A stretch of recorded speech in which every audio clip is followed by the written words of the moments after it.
কোহিনূর বেগম মনে মনে বলল, কি ব্যাপার, এই লোকের মতিগতি তো সন্দেহের মনে হচ্ছে।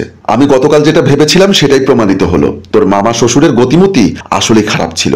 সে বারবার পড়শির রুমে উকি ঝুঁকি মারছিল, পড়শির দিকে কুনজর দিয়েছিল। আর সেদিন যে আঙ্গুল তুলে আমার দিকে আংটিটা দেখিয়েছিল, এটা হলো সেই আংটি, যে আংটিটা আমি পড়শির বিছানার উপর পেয়েছি।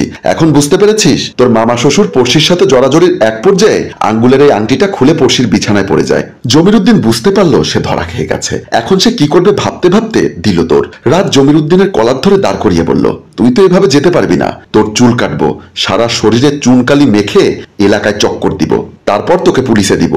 বাবা, আমার ভুল হয়েছে, তুমি আমাকে ক্ষমা করে দাও। আমি আর কোনো দিন এমনটা করব না। ছি মামা, ছি, তোমাকে আমি কতটা সম্মান করতাম, আর আজ কিনা তুমি আমাকে আমার শ্বশুর বাড়ির সবার সামনে ছোট করে দিলে। মারে, আমার ভুল হয়েছে, তুই আমাকে ক্ষমা করে দে। আমি আর কোনো দিনও এমন ভুল করব না। বেআইন সাহেব, আপনিও আমাকে ক্ষমা করে দিন। পড়শিমামুনি, তুমিও আমাকে ক্ষমা করে দাও। কোহিনূর বেগম বলল, উপরে থুতু ফেললে নিজের শরীরে পড়ে। উনি খারাপ হোক আর মন্দ হোক, তবু আমাদের আত্মীয়। লোকজন জানাজানি হলে আমাদেরই মান সম্মান যাবে।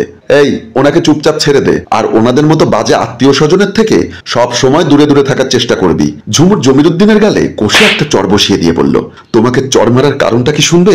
আমি যেমন তোমার বোনের মেয়ে, পড়শিকেও তুমি তোমার বোনের মেয়ে ভাবতে পারতে, কিন্তু তুমি চরিত্রহীন বলেই খারাপ চোখে ওর দিকে তাকিয়েছ।